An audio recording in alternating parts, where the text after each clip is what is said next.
Each year, Forest Service employees, contractors, and equipment are struck by compromised trees. The purpose of this video is to help with your decision process when confronted with having to work around danger trees. The first clue I had that something had happened was when I woke up in the hospital. I mean, I don't remember anything from the accident incident at all. My last memory is reaching with the saw to cut a little stick. That's it. And then the next memory is waking up laying in the hospital with beeping machines all over the place. So I went from a Sawyer on a shot crew to a guy in a wheelchair in, 5 seconds? And this is where I'll be for a while. We're at the scene of the Saddleback fire where Luke Sheehy was killed.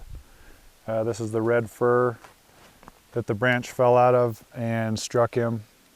It was pretty much this tree on fire and a little bit of ground fire. The top had fallen out. It had a dead top. And they had backed off after that top fell out, and they reassessed. They re-engaged. They continued putting line up, and then around about this point right here, Luke was between the two, and that's when the branch came out of the tree and struck Luke. The other two guys said they never heard a sound. The only sound they heard is when Luke was struck by the branch. So I'm Britt Rosso. I'm going to be talking about the Grant West prescribed fire fatality. And this was my division that was assigned to me that this incident occurred on. So we're sitting there talking, looking at the go, no go checklist, and crew's moving the hose, and all of a sudden we hear this. It was more of a whooshing sound. It was like when you hear a branch falling through the air and you hear that whooshing sound, and lots of everyone yelling. Happened very fast. Heard the whooshing sound, looked over just in time to see a big mass of branches or something landing right in the middle of where the crew was, moving the hose lay. So people scattered, big cloud of dust and ash come up. You hope no one got hit.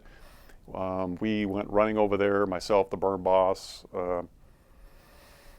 training and so forth. Got there, and there were some crew members clearing debris off one of my firefighters, which was Dan Holmes. And unfortunately he had been hit, and even though he was in excellent hands, he didn't make it. As a Forest Service employee working in the field, the most common hazard you will encounter is the one presented by trees, both alive and dead. Incidents involving trees which have failed have resulted in vehicle and equipment damage, serious injuries, and death. Until inspected, every tree should be considered a danger.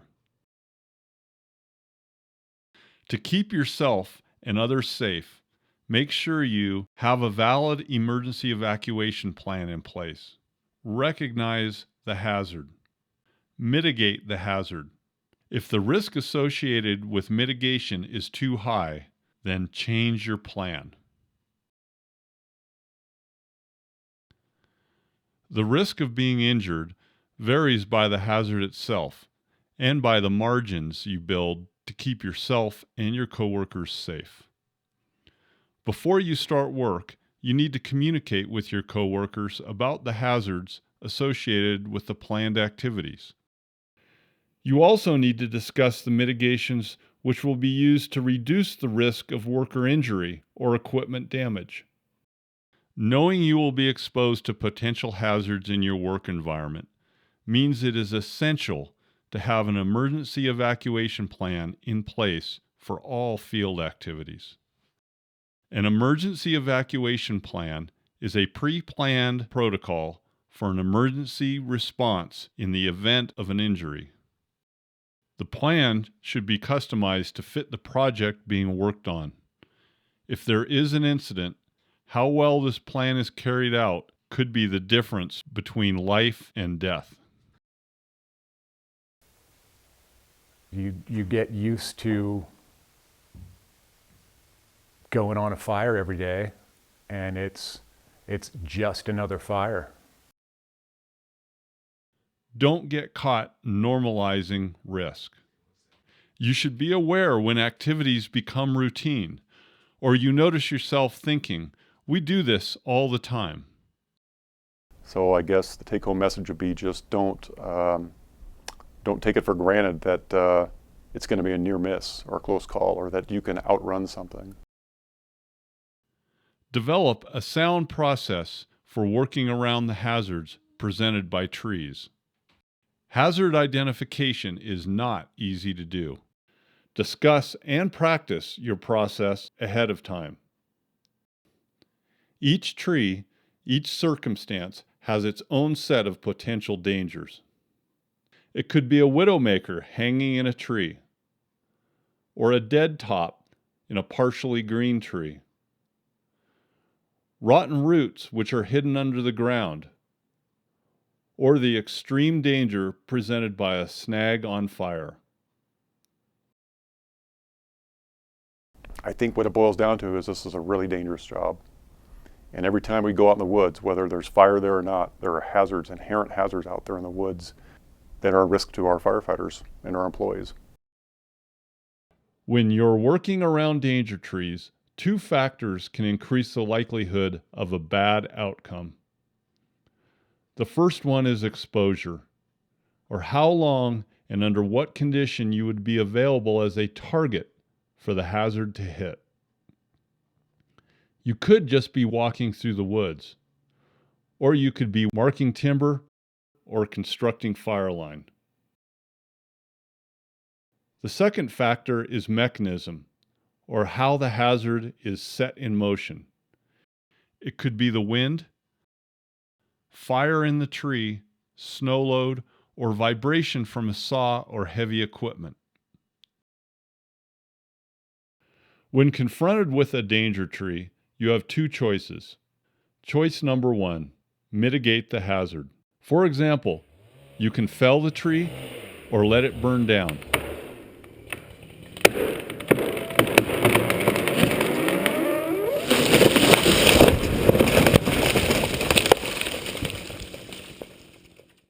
You can also use mechanical means or explosives to bring the tree down.